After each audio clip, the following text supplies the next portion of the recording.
Salutare tuturor! Astăzi discutăm despre cum reaprinde Putin butoiul cu pulbere din Orientul Mijlociu.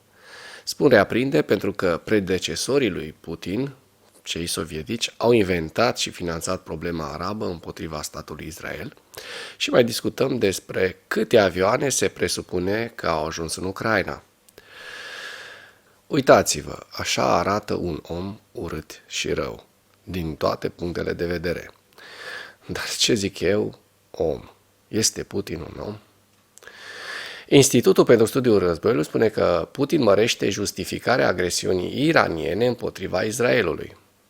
Analiștii institutului, după ce au analizat declarațiile autorităților ruse cu privire la asasinarea șefului biroului politic Hamas, Ismail Gania, subliniază că conducătorul Rusiei, Vladimir Putin, își exprimă tot mai mult opoziția față de Israel și întărește justificarea agresiunii iraniene.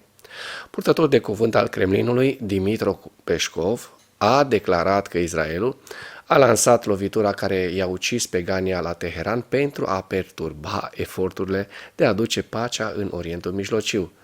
Ministerul rus de externe a reacționat și la moartea lui Gania, spunând că condamnă ferm uciderea lui Gania și a subliniat că uciderea a avut loc în timpul vizitei sale la Teheran pentru învestirea președintelui Masud Pezeshkian.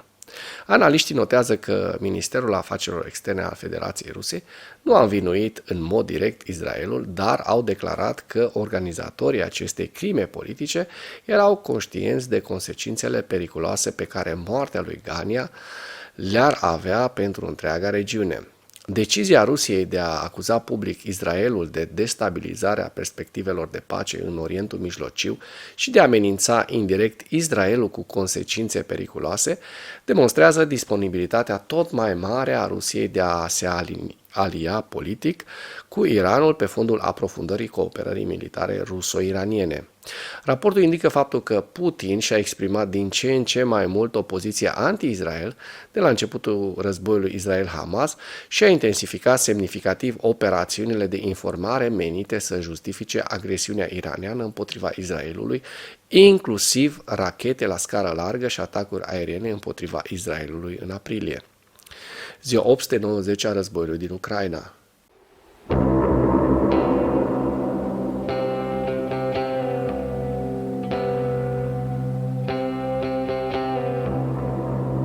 Potrivit statului major al forțelor armate ale Ucrainei, în dimineața zilei de 1 august 2024, pierderile totale în luptă ale Rusiei de la începutul invaziei pe scară largă asupra Ucrainei din 24 februarie 2022 se ridică la 579.490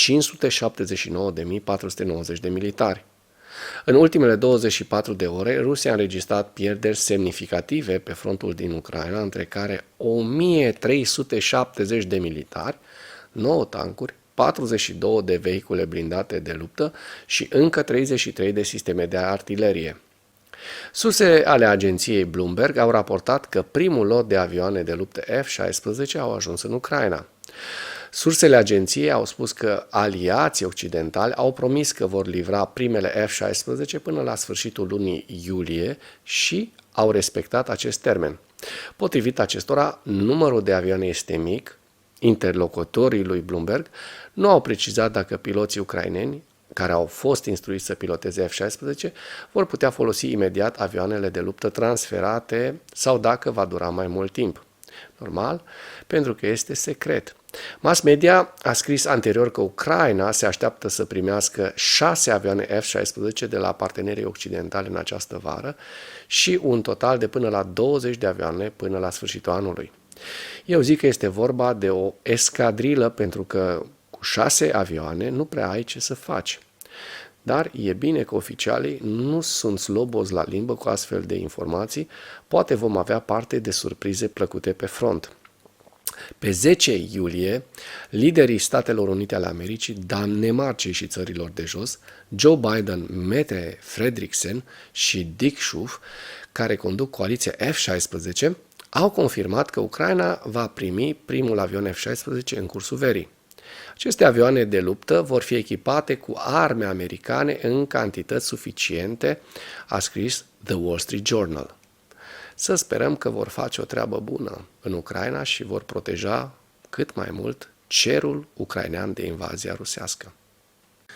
Dacă până în acest moment ai găsit informații utile în material, contribuie cu un like și cu o distribuire a acestui videoclip pentru a ajunge la cât mai multă lume. În ceea ce urmează vă prezint un slide cu evoluția de ieri a celor mai importante fronturi din Ucraina și cu principalele știri din presa ucraineană. Hărțile sunt creația Institutului pentru Studiul Războiului. Pentru mai multe informații, accesați linkurile din comentarii.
Mulțumesc pentru vizionare. Dacă vrei să susții acest canal, abonează-te la Animatura.